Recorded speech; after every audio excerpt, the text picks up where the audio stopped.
본문에 소개되는 바울이라고 하는 사람은 죄인 아닌 죄수로서 로마에 가서 로마 황제 가이사에게 최상급의 재판을 받기 위해서 배를 타고 항해하기 시작했습니다. 이것은 대단한 중요한 의미를 가지고 있습니다. 왜냐하면 바울은 유대 사람입니다. 유대 사람이면 당연히 유대 나라에서 유대 정권에 의해서 재판을 받아야 마땅합니다. 그럼에도 불구하고 지금 바울은 로마로 가고 있습니다. 그 이유는 바울의 죄나 행실을 알아보려고 하지도 않고 무조건 바울을 죽이려고 하는 유대인들의 음모가 있었기 때문인 것입니다. 그런데 바울은 로마의 시민권을 가진 사람이기 때문에 유대 나라에서 그를 재판할 수 없고 로마 사람은 로마에서만 재판할 수 있기 때문에 그를 지금 로마로 호송하기 위해서 바울은 로마로 가는 배를 타게 된 것입니다. 로마 시민권을 가진 시민의 입장으로서 로마의 재판을 받으러 가이사에게로 가는 것은 당연한 것이죠. 외형적으로 보면은 한 죄수가 예루살렘에서 로마로 압송되는 것으로 보일 것입니다. 그러나 내용적으로 깊이 이 말씀을 들여다보면은 하나님의 섭리가 그 안에 있습니다. 지금 바울은 제4차 전도 여행이 시작이 되는 것입니다. 4차 전도 여행은 바울이 지금 로마로 죄수의 몸으로 호송되어 가서 로마에 복음을 전하는 4차 전도 여행을 하나님은 배후의 시나리오를 만들어 가지고 가는 방법은 비록 죄수의 몸으로 가고 있으나 그를 통해서 하나님은 4차 전도 여행의 역사를 이루기 위해서 바울을 로마로 데려가고 있는 과정 속에 있는 것입니다. 참으로 우리가 하나님의 섭리를 볼 때는 하나님은 다양하게 일하시고 하나님은 다양하게 일하시는 그 내용들이 너무나 인간 편에서 보면 오묘하다라고 하는 것을 깨달을 수 있습니다. 죄수의 몸으로 재판을 받기 위해서 로마로 가는 것인데 이것이 로마의 복음화의 기초를 놓기 위해서 바울이 로마로 가는 것이고 배후에 하나님의 섭리가 있다라고 하는 것입니다. 한 명의 죄수에 의해서 복음이 로마에 전해지고 이것이 결국에 로마를 복음화시키는 놀라운 역사를 일으키게 된 것입니다. 하나님의 섭리는 사람의 생각을 가지고 이렇다 저렇다 말할 수 없고 하나님의 섭리는 참으로 놀라운 것을 보게 됩니다. 한국 교회사를 살펴보면 이런 얘기가 있습니다. 한국에 처음으로 들어온 선교사들이 타고 온 배들이 있었습니다. 그때는 항공시설이 없던 때였기 때문에 배를 타고 들어왔어요. 근데 선교사들이 타고 들어온 배가 어떤 배인지 아십니까? 아편을 싣고 오는 배였습니다.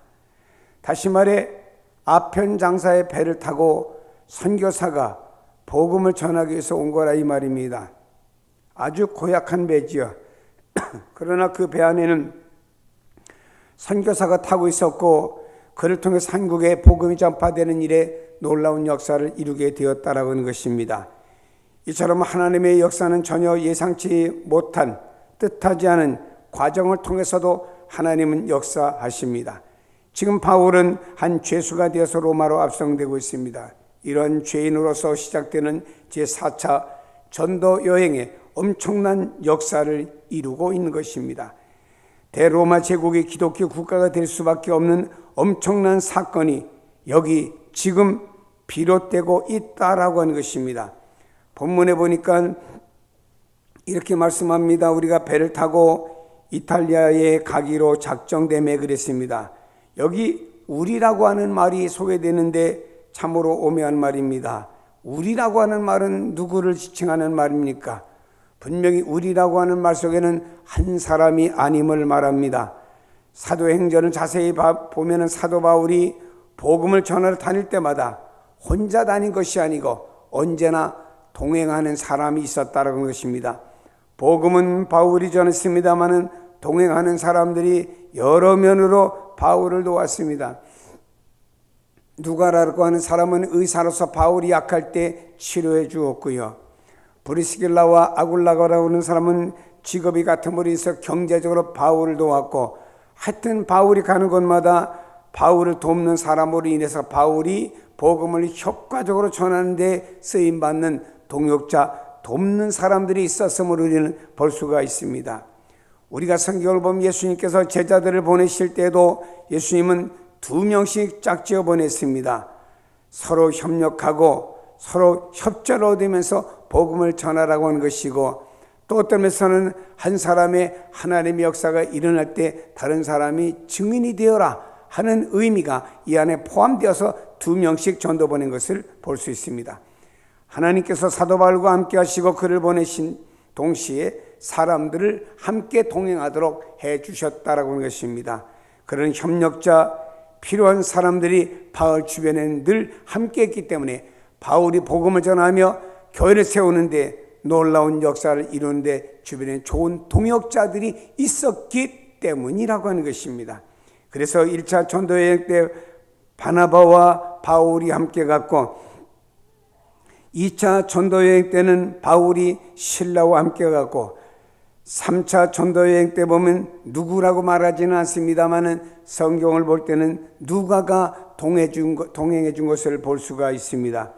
오늘 본문은 우리라고 하는 것은 바로 누가 의사가 동행하고 있다고 하는 사실을 말씀해 주고 있습니다. 누가가 이를 기록하면서 자기 이름을 쓰지 않았습니다. 여러분, 사도행전은 누가가 썼어요. 그러나 사도행전을 누가가 쓰면서 자기 이름을 밝히지 아니했다라고 하는 것입니다. 그런데 오늘 본문을 좀 더 깊이 살펴보면 이렇게 두 사람에게 함께 했지만 늘 그런 것은 아닙니다. 사도행전 21장에 보면 바울이 체포됩니다. 체포되어 가지고 고생하는 동안에 바울은 줄곧 홀로 지낸 적도 있습니다. 여기서 누가가 동행할 수 없었습니다. 그런 거로 늘 동행하는 자가 있었지만 감옥에 있을 때는 바울이 홀로 있었다라고 하는 것을 볼 수 있습니다.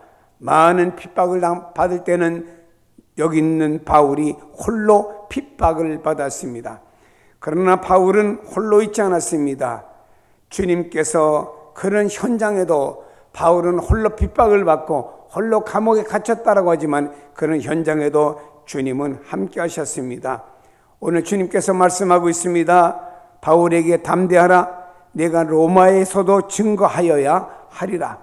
바울아, 네가 로마에 가서도 내 복음을 증거해야 될 나의 뜻이 있다. 그러니 바울아, 너는 담대하라 라고 말씀했습니다. 이렇게 주님께서 바울과 늘 함께 해주시고 그를 위로해 주셨습니다. 전도자는 협력자가 있기도 하지만 결정적인 시간에는 혼자 가야 될 시간도 있습니다. 그것을 우리는 잊지를 말아야 됩니다. 그럴 때마다 주님께서 전도자는 혼자라고 생각할는지는 모르지만 그때 주님이 늘 그와 함께 계신다고 하는 것을 잊어서는 안 됩니다. 바울을 태운 배의 구성원을 보시기 바랍니다. 바울이 탄 배가 지금 로마로 갑니다. 본문에 보니 백부장 율리오라는 사람에게 맡기니 그랬습니다. 로마의 백부장은 그 배의 책임자입니다. 백부장은 군인입니다. 군인이 죄수를 데리고 가는 것입니다. 이 배에서 사람들에게 명령할 수 있는 최고 권력자는 백부장입니다. 그 다음에 이 배에는 선주가 있습니다. 선주는 배의 주인이죠. 한마디로 말하면 이 사람은 돈 벌려고 가는 것입니다. 이 배에다가 사람들을 태우고 어떤 목적지를 감으로 인해서 돈을 버는 겁니다. 그러므로 이 배는 지금으로 말하면 화물선이라고 부를 수 있고, 그래서 많은 짐을 싣고 가는 배라고 볼 수가 있습니다. 그 다음에는 기술자인 선장이 있습니다. 선주와 선장, 그리고 정치를 대표하는 백부장 율리오, 세 사람이 이 배의 실권자입니다. 배의 주인이 있고 배의 지휘관이었던 백부장이 있고 이 배를 진짜 운전할 선장이 있었다 이 말입니다. 그러므로 이 세 사람은 이 배 안에 탄 사람으로서 실권자임을 볼 수가 있습니다. 오늘 성경을 자세히 보면 처음에는 이 세 사람이 최고요. 그 중에 최종적인 결정권을 지닌 백부장이 제일로 보였습니다. 그러나 여기 한 사람 죄수 모양으로 배에 타고 있는 바울은 아무것도 아니었습니다. 한마디로 죄인이었고 무명의 사람이었고 보잘것없는 사람이었습니다. 어디까지나 그런 죄수의 몸으로서 이 배에 타고 로마까지 가야 되는 사람이었습니다. 백부장이 그러나 그 바울이라고 하는 사람을 좀 특별히 보았던 것은 사실입니다. 3절에 보니까 이렇게 말씀합니다. 율리오가 바울을 친절히 대하여 친구들에게 가서 대접받음을 허락했다. 어디까지 죄수는 죄수였습니다만은 여기 있는 백부장이 그래도 바울을 좀 특별히 다르게 대한 모습이 있음을 우리에게 말씀하고 있습니다. 근데 이 배가 이상한 것은 배가 가면 갈수록 점점 어려움을 당합니다. 어려움을 당할 때 백부장이나 선장이나 선주의 위상은 점점 떨어지고 바울의 위상은 점점 높아졌다고 하는 것입니다. 이 배가 로마에 도착할 때쯤 되어서 바울이 그들 중에 최고의 영적인 지도자로 우뚝 세워지는 바울이 된 것을 보게 됩니다. 바울이 명령합니다. 그 명령 앞에는 여기는 백부장도 듣고 선주도 듣고 선장도 그의 명령 앞에는 들었다라고 하는 것입니다. 다시 말해 주도권에 역전이 일어난 것입니다. 처음에는 백부장이나 선주나 선장이 주도권을 쥐고 있었는데, 그리고 무명의 사람 바울은 죄수였었는데 시간이 지나면서부터 죄수였던 바울은 점점 존귀한 사람이 되어져 버리고 결정권을 질 수 있는 주도권의 인물이 누가? 바울이 되었고, 오히려 그 바울의 말에 의해서 백부장이나 선주나 선장들이 그 말에 의해서 움직였다고 하는 것을 볼 수가 있습니다. 이만큼 고난을 통과하면서 바울의 영적인 권세가 높아졌음을 볼 수가 있습니다. 본문에서 보면은 일행은 배를 타고 가이사라를 떠나서 미향까지 왔습니다. 여기 미향까지 왔는데 이렇게 성경은 말합니다. 여러 날 만에 간신히 니도 맞은편에 이르러 풍세가 더 허락지 아니하므로 살몬의 앞을 지나 그르되 해안 바람막이로 향하여 간신히 그 여러 날 지나 미향이라고 하는 곳에 이르니 그랬습니다. 여기 성경에 보니까 여러 날 걸려서 간신히 미향에 도착했다라고 했습니다. 여러분 왜 그랬습니까? 바로 바다가 허락지 않은 거예요. 바다가 풍랑이 일고 험악해집니다. 그러니까 바다가 잔잔하면 그냥 순항에 가겠지만 막 풍랑이 일고 어려우니까 간신히 많은 날 걸리고 많은 시간 걸리면서 미향까지 간신히 도착을 했습니다. 여러분 출발하기 전에는 소위 결정권자였던 백부장, 선주, 그리고 선장, 이 사람들이 결정하는 결정권을 가지고 출발하자라고 했어요. 그러나 출발해서 가다 보니까 여기 풍랑이 일고 또 바람이 불고 이래가면서 어려움을 당해서 간신히 어디에? 미향이라고 하는 곳에 도착하게 되었다라고 하는 것입니다. 여러분 이것이 인간의 역사라고 봅니다.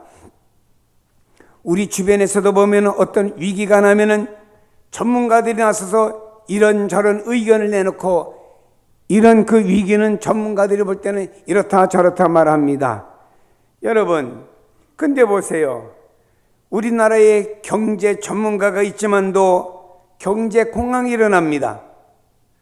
우리나라의 전문가인 검찰도 있고 법관도 있고 경찰도 있지만 죄는 증가되고 있어요.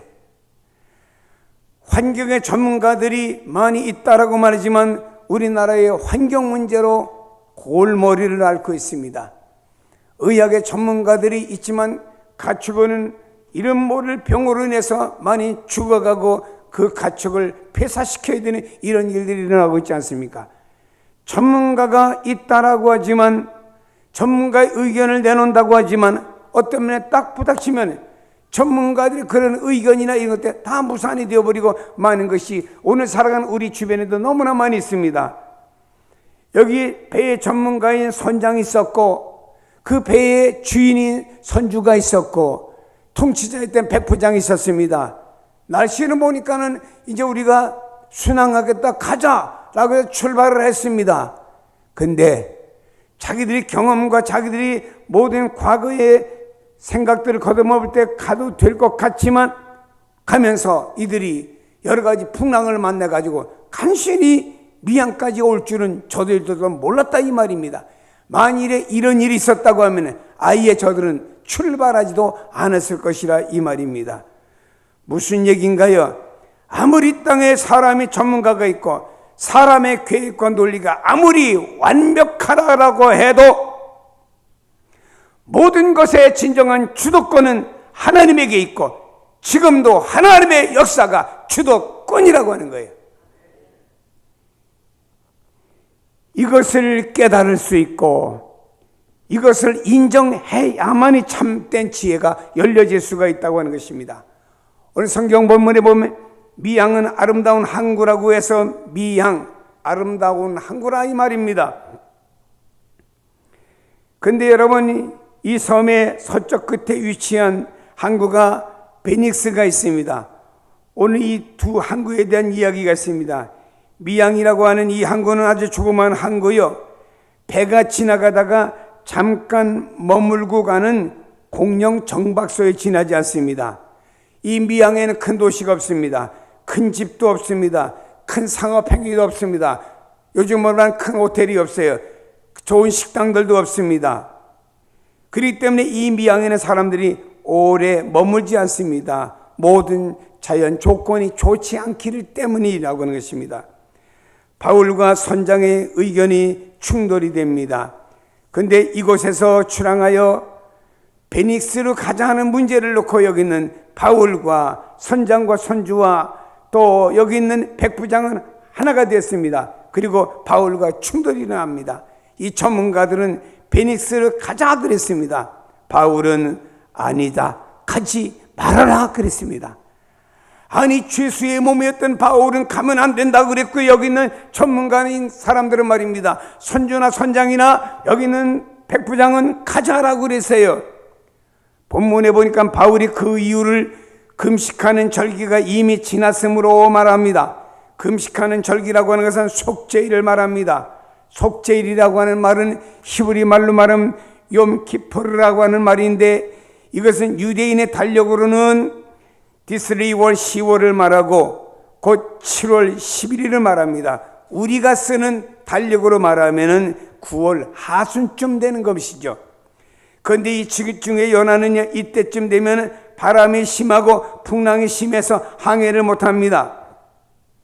때문에 부득불 어느 항구에든지 머물러서 겨울을 나고 다음에 다시 떠나야 됩니다. 반드시 중간 어디엔가 정착하여서 겨울을 나고 나서 로마로 가야 됩니다. 문제는 어디를 정착할 것인가, 이게 문제입니다. 미양이냐 아니면 베닉스냐, 어디가 나았냐 이 말입니다. 미양은 과정즉 겨울 나기가 아주 불편한 작은 그 항구라고 그랬죠. 근데 베닉스라고 하는 항구는 큰 항구로서 거기에 가기만 하면 유흥가도 많고 유락시설도 많고 술집도 많기 때문에 한겨울을 향락을 즐기며 선주들이 또 선장들과 배 탄 사람들이 겨울을 나기엔 아주 좋은 장소가 베닉스였습니다. 본문에 보는 대로 대다수의 사람들은 베닉스로 가자고 그랬습니다. 그곳에 가서 좀 더 편안하고 욕구를 충족하기에 적합하기 때문에 그곳에 가서 겨울을 나고 로마로 가자고 한 거예요. 대다수의 의견과 반대로 바울은 이곳 미양에 머물자라고 말합니다. 그 근거를 바울은 이렇게 말합니다. 여러 날 걸려 금식하는 절기가 이미 지났으므로 항해하기가 위태한지라. 바울이 그들을 권하여 말하되, 여러분이여, 내가 보니 이번 항해가 하물과 배만 아니라 우리의 생명도 타격과 많은 손해를 끼치리라 라고 말했습니다. 바울은 기도하는 사람이었습니다. 누구보다 영적인 사람이었고 영적인 예감이 발달된 하나님의 사람이었습니다. 바울은 그가 영적으로 볼 때 가면 안 된다, 여기에 미양에 머물러야 된다, 만일에 우리가 베닉스가 겨울나기 좋다고 해서 베닉스로 가다가 보면은 오히려 배가 유라굴로 광풍을 만나가지고 배도 파손이 될 것이고 생명과 그리고 이 배에 있는 모든 많은 물질에 엄청난 손해도 볼 것이다. 이렇게 바울이 말했습니다. 여러분, 기도하는 사람의 말은 들어야 됩니다. 영적으로 예민한 사람들의 말은 들어야 됩니다. 경험과 자기 어떤 실력을 믿어서는 안 된다라고 하는 거예요. 이번 일을 두고 바울이 기도했을 것 아니겠습니까? 자신의 경험을, 영적인 경험을 놓고 볼 때 많은 위험이 도사리고 있는 것을 알았습니다. 그러나 사람들은 자신의 경험만 의지하며, 아니 미안까지 왔으니까 여기서 베니스르까지 가는 데는 무슨 문제가 되겠냐, 베니스에 가서 우리가 편하게 좋은 시설 속에서 겨울을 나자라고 하면서 사람들은 베니스로 가기를 요구했던 것입니다. 그 많은 위험을 감수하기보다 조금 불편하더라도 이곳에서 겨울을 보내는 것이 좋다라고 바울은 말했습니다. 그리고 그 의견을 이 사람들에게 내놓았어요. 바울의 충원에도 불구하고 선장과 선주는 전문가로서 자신들의 식견을 앞세워 자신들의 편안과 쾌락 만족시켜줄 베니스로 가자고 우깁니다. 그들도 잘 압니다. 분명 이번 항로에 어느 정도 위험은 도사리고 있을 것이라고 하는 것은 알았습니다. 하지만 쾌락의 욕망, 그리고 약간의 물건을 팔아서 이익을 볼 수 있다고 하는 환상이 뒤섞여 가지고 그 위험을 감수하면서라도 그들은 베니스로 가자고 하는 무모한 결정을 내리게 되는 거예요. 저는 이런 통계를 보았습니다. 담배가 얼마나 나쁘냐 하면은, 담배를 피우는 사람은 담배를 안 피우는 사람보다 폐암, 발병률을 살펴본 즉 담배를 피우는 사람은 담배를 안 피우는 사람보다 폐암이 60배가 높다고 하는 통계가 나왔어요. 담배 먹지 마세요. 먹는 사람들은 없지만, 저는 이번에 우리 교회 그 신방사들과 그리고 교육자들하고 중국 갔다가 얼마나 혼났는지 몰라요. 이 양반들은 엘리베이터 안에서도 담배를 피워요. 그러니까 같은 엘리베이터 안에 타는데 담배 냄새, 길거리는 뭐 그냥 아무데나 그냥 담배를 피고 그래갖고요, 입을 막아도 안 되고.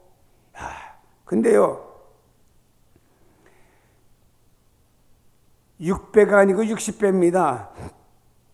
또 한 가지 놀라운 일은요, 담배를 안 피우는 사람도 담배를 피우는 사람과 같이 살면 폐암 발병률이 2배나 높아진다고 합니다.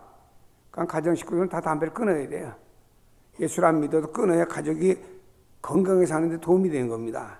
자, 이렇게 사람들은 담배가 나쁜 줄 알면서도 담배를 피우면서도 뭐라고 말합니까? 걱정하지 마라, 나는 암에 안 걸려, 이렇게 말하지 않습니까?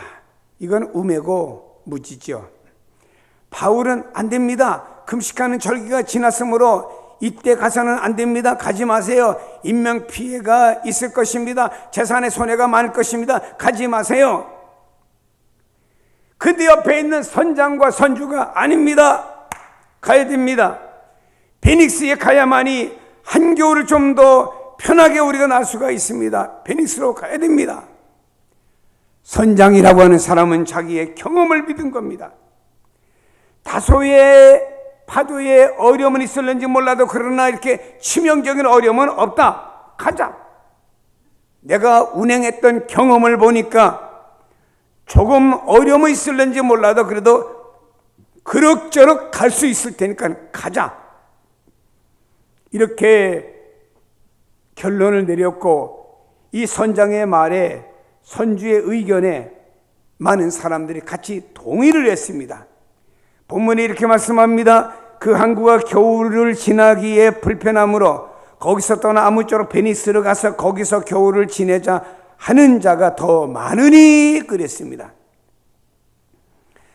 다들 속셈이 있으므로 쓸데없는 구실을 붙여가지고 모험을 감행한 것이에요. 바울은 오직 생명과 배의 안전을 위해서 반대했습니다. 하지만 중과부적이었어요. 베닉스에 가서 겨울을 지내자 하는 사람이 더 많았다라고 말했습니다. 더 많은 사람이 베닉스로 가는 쪽을 선택한 것입니다. 많은 사람이 그쪽으로 쏠렸다 이 말입니다. 이 세상은 많은 사람 쪽으로 쏠리는 거예요. 여기서 우리는 깊이 생각해 봐야 될 내용들이 있습니다. 숫자가 많다고 해서 옳은 것이 아닙니다. 예수님은 십자가에 못 박으라고 할 때 돈의 매수가 되어가지고 제사장들에서 돈의 매수돼가지고 많은 사람들이 십자가에 못 박으라고 소리친 겁니다. 빌라도라고 하는 사람은요, 결국에 여론에 의해서, 민심에 의해서, 수에 의해서 밀렸어요. 그래가지고 예수님이 십자가에 못 박으라고 한 겁니다. 사랑하는 여러분이요, 수가 많다고 해서 진리는 아닙니다. 중세시대 때가 중세 기독교가 타락된 수가 많은 그 타락된 기독교가 많다고 해서 진리가 아니었다 이 말입니다. 진리는 루터라고 하는 사람은, 외롭게 투쟁하는 루터라고 하는 사람과 함께 하나님이 진리를 이어갔다고 하는 것을 우리가 볼 수 있지 않습니까? 영국의 윌리엄 월버포스가 노예 매매 금지 및 노예 해방법을 발의했을 때 대다수의 영국의 의회가 반대를 했습니다. 아니, 노예법을 왜 폐지시키냐? 노예가 우리에게 있음으로 인해서 우리 애를 도와주고 노예가 있음으로 해서 우리가 편리하게 사는데 왜 그 법을 폐지하느냐? 윌리엄 윌버포스는 말했습니다. 모든 사람들이 다 하나님 앞에서 한 영혼인데 왜 우리가 그들을 노예로 부려야 되느냐? 그들이 왜 비인격적인 대접을 받아야 되느냐? 아니다. 우리가 노예를 해방시키고 노예를 매매하고 사고 파는 법은 이건 금지시켜야 된다라고 하니까 모든 영국의 국회들이 반대를 했습니다. 심지어는 어떤 백인은 너는 왜 우리가 이와 같은 노예를 데리고 사는데 이걸 반대하느냐 해서 여기 있는 윌리엄 윌버스를 갖다 죽이려고 했습니다. 하지만 이는 목숨을 걸고 그 일을 추진했습니다. 지금에서 돌아본다고 하면은, 지금 우리 입장에서 본다고 하면 얼마나 그의 주장이 옳았고 그의 주장이 얼마나 성경적이었느냐라고 하는 것을 우리가 알 수 있지 않습니까? 이 배의 최종 주도권을 지닌 사람은 백부장의 결정만 남았습니다. 이 배에 탄 사람은 276명이었습니다. 이 생명과 앞으로의 배의 운명의 결정은 누가? 백부장이 가자면 가는 거고 가지 말자면 가지 마는 거예요. 근데 이 백부장은 들어보니까 이 선주와 선장은 말입니다, 자기들이 저 베닉스에 가서 편안히 살 마음을 가지고 말입니다, 내가 경험을 보니까 내가 이 배의 선장 아닙니까? 내가 이 배를 얼마 동안 내가 운전했는데 이 배의 경험을 보니까 다소의 자그마한 이런 파도는 있을는지 몰라도 그런 어려움은 아닙니다. 우리가 베니스로 가야 됩니다 라고 할 때 여기 있는 백부장은 경험자의 말을 믿고, 백부장은 진리의 말을 믿지 않고 경험자의 말을 믿고 가자라고 하는 쪽으로 손을 들어준 거예요. 오늘 본문이 보는 대로 바울을 신뢰하는 백부장이었습니다마는 그는 결국 다수의 결의에 힘을 뿌리치지 못하고 선장과 선주의 말을 따르게 되었다 이 말입니다. 이 결정이 얼마나 치명적인 결과를 가져올지 후에 우리가 성경을 보면 알지 않습니까? 엄청난 풍랑을 만나가지고 배가 다 파손이 되고 사람은 죽지 않았지만 널판 쪼가리 하나 잡고 그들이 저 멜리드라는 섬에 표류하게 돼서 목숨만 가까스로 살게 된 거예요. 영적인 한몫을 가졌던 바울은 그걸 알았기 때문에 여기서 멈춰야 됩니다. 미양이 비록 불편하더라도 여기서 우리가 겨울을 나야 됩니다라고 말했지요. 여러분, 최종적인 결정권을 가진 리더가 참으로 중요한데 어떤 그 백부장은 결국에 경험자의 말을 듣고 경험자의 경험에 의해서 그가 판단을 내렸다가 실수하게 되었다 이 말입니다. 결국에 276명의 모든 사람이 생명을 건졌지만 모든 재산 어려움을 당하게 되었죠. 하나님은 인간이 하나님의 말씀을 무시하고 자기 길로 가는 것을 지켜보고 있어요. 하나님은 지금 모든 사람을 보는데 하나님의 말씀을 제쳐놓고 자기 길로 가요. 가만히 하나님 지켜보고 있습니다. 오늘날의 많은 사람들이 살아가는 데서 육신은 풍요로워요. 먹고 살고 하는데 걱정 없이 살아가는 사람들이 많습니다. 반대로 영적으로 가난한 사람들은 너무 두 가지를 다 가지면 좋겠지만 이게 안 돼요. 우리나라가 과거에 말입니다. 먹지 못하고 육신적으로 진짜 가난할 때는요, 영적으로 풍요로웠습니다. 예배를 드리고 교회가 부흥되고 천막교회도 부흥되고 말입니다. 바닥에다 가마니를 깔아도 와서 예배를 드렸고 말입니다. 그리고 말입니다, 그때는 새벽에도 얼마나 많은 사람들이 참 고된 중노동을 하면서 새벽기도 나와서 하나님 앞에 부르짖는 사람들이 얼마나 많았습니까? 지금은 옛날보다 살기가 좋아졌어요. 먹고 사는데 지장이 없습니다. 육신적으로는 풍요로웠습니다. 근데 반대로 영적으로는 점점 침체되어지고 가까스로 신앙의 명맥만 유지하는 사람들이 하나둘이 아니라 이 말입니다. 여러분요, 이런 사람은 어떻게 됩니까? 결국에 하나님의 말씀을 무시하고 자기의 길로 가는 사람은 하나님 지켜보시다가 얼마 가다가 잘못되었다고 하는 것을 환난과 고통을 통해서 깨닫게 된 다음에 말씀에 순종하게 되는 것입니다. 이들이 말입니다, 결국에는 백부장이라는 사람이 선장과 선주의 말을 듣고 가자 갔습니다. 가다 풍랑이 일어나가지고 말입니다, 배가 파손이 되고 말이에요. 거기 있던 사람들이 가까스로 널판지 하나씩만 잡고서는 목숨만 부지하고 멜리세 섬에 이르게 되었어요. 그 다음부터는 바울의 말을 듣게 된 거라 이 말이에요.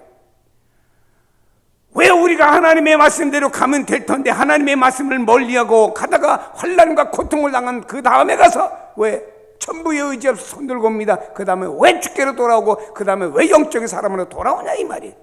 처음부터 우리가 영적인 사람으로 살아가야지.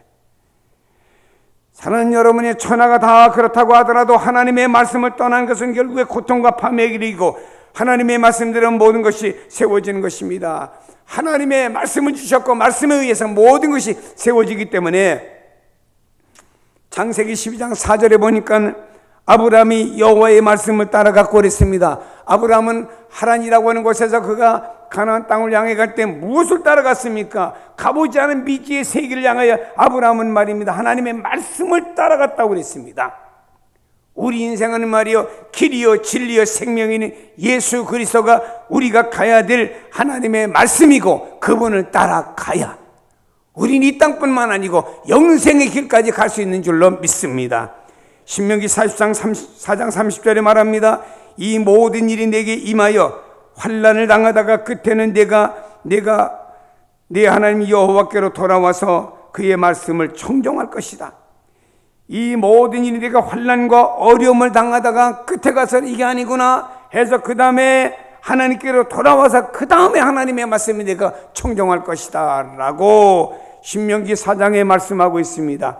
신명기 15장 4절에 보니까 내가 만일 네 하나님 여호와의 말씀을 듣고 내가 오늘 내게 내리는 그 명령을 다 지켜 행하면 네 하나님 여호와께서 내게 기업으로 주신 땅에서 내가 반드시 복을 받으리니 너희 중에 가난한 자가 없으리라. 마태복음 4장 4절에 주님 말씀했습니다. 사람이 떡으로만 살 것이 아니고 하나님의 입으로 나오는 모든 말씀으로 살아가야 된다라고 말했습니다. 인류가 살아가는 방법, 인류가 살아갈 수 있는 비결, 인류가 하나님의 축복을 받고 인류가 하나님의 뜻을 이룰 수 있는 방법은 무엇인가요? 하나님의 입으로 나오는 그 말씀에 의해서입니다. 말씀. 베드로가 뭐라고 말했습니까? 주여 영생의 말씀이 여기 있는데 우리가 누구에게로 가오리까라고 말했지요. 베드로는 말했습니다. 밤이 맞도록 내가 수고했지만 고기 잡은 것은 없지만은 말씀에 의지하여 그물을 내려보겠습니다. 베드로는 고기 잡는 자신이 전문성을 가진 사람이었습니다. 베드로는 자신의 전문성인 고기 잡는 기술과 생각들을 다 내려놓고요, 말도 안 되는 주님의 말씀, 고기 잡을 수 없는 시간에 고기 잡을 수 없는 장소에 말도 안 되는 주님의 말씀에 그물을 내렸다 이 말입니다. 베드로가 뭐라고 말했습니까? 말씀에 의지하여 그물을 내리려다 그랬습니다. 주님의 말씀이 말도 안 되는 것 같지만 여러분 삶 속에 하나님의 말씀을 내려보세요. 안 되는 것 같지만 여러분 삶 속에 하나님의 말씀을 따라 살아가 보세요. 거기에는 그물에 많은 고기가 올려서 2배 가득 채우는 이런 역사가 일어난 줄로 믿습니다. 말씀은 살아 역사, 말씀은 능력 있는, 말씀은 축복 있는 권세의 말씀입니다. 로마서 10장 17절에 말씀합니다. 믿음은 들음에서 나며 들음은 그리스도의 말씀으로 말미암느니라. 여러분들의 믿음이, 여러분들의 영성이 어디서 생기는지 아십니까? 들어야 돼요. 들어야 돼요. 설교 시간에 졸으면 안 돼. 설교 시간 땅 쳐다보면 안 돼. 저는 제가 오늘 저녁부터 부흥에 나갑니다마는 저는 부흥에 가서 나 안 쳐다보면요. 보세요. 나 좀 보세요. 어디 보세요. 스마트폰이 지금 뭐 급히 부릅니까? 하나님 계시가 임합니까? 아니 뭐 왔다 갔다 하세요. 나 보세요. 나 보세요. 하나님 말씀 들으세요. 난 지금도 집회 나가면 그래요. 왜? 따라합시다. 하나님의 말씀은 귀로 듣는 것이 아니고 눈으로 듣는 것이다. 이게 진리 다음의 사춘이요. 왠지 아세요? 우리나라 사람 표현법이 다양해요. 음식을 주부들이 입으로 혀로 느껴본다 그럽니까? 맛을 보고지. 이게 뭐 보긴 뭘 봐요. 그렇게 표현을 합니다. 그렇듯이 우리는 하나님의 말씀 눈으로 듣는 거예요. 눈으로. 그래서 하나님 말씀 들 때 눈을 봐야지. 꼭 설교 시간 이런 사람들은 가정에 시험이 오니까 그러지 마셔. 절대 그러지 마요. 여러분, 그리스도의 말씀으로 말미암아 믿음이 생기고요. 그리스도의 말씀으로 말미암아 영성이 생기고요. 그리스도의 말씀으로 새로워집니다. 말씀 떠나서는 우리의 삶도 안 됩니다. 베드로가 자기의 전문성을 가지고 자기의 삶을 주도했지만 헛수고밖에 한 게 없어요. 그러나 말도 안 될 소리 같지만 말씀의 의지에 그물을 내리다 하고 말씀의 의지에 그물을 내렸을 때는 많은 고기를 잡았다 이 말입니다. 사랑하는 여러분요, 말씀이 여러분의 생각을 지배하게 하세요. 말씀이 여러분의 마음을 지배하게 하세요. 말씀이 여러분의 삶을 지배할 수 있게 내어 들으시기를 바랍니다. 우리는 전문가의 말보다, 세상엔 전문가가 참 많아요. 전문성이. 야, TV가 좋기도 하고 병이야. TV에 나와서 고기가 안 좋다 하면 다 안 좋아. 계란이 뭐가 안 좋다 하면 그 계란이 이상 없는 것도 무조건 안 먹어. 또 뭐 야채에 무슨 문제가 있고 병균이 있다면 그 야채는 다음날부터 완전히 버려야 돼. TV에 나와서 어떤 분이 뭐가 좋다 하면은 또 다 사 먹어. 저도 언젠가 TV를 봤더니 뭐 좋다는 게 씨앗이 있더라고요. 인터넷을 뒤져봤어. 그랬더니 야, 그거 먹으면 만병통치가 될 것 같고 영생할 것 같더라고. 그래서 아직까지는 좀 못 구했어요. 여러분, 야, 그거 진짜 신기하더라고요. 그거 보니까 사고 싶고요, 먹고 싶고, 그거 먹으면 진짜 그렇게 될 것 같대요. 진짜 도움도 되지만 TV에 전문성 있는 내용들이 얼마나 많은지 모릅니다. 그러나 여러분, 우리 믿음의 사람들은 이런 전문성보다 하나님의 말씀을 더 따르기를 예수의 이름으로 축복합니다. 기도하십니다.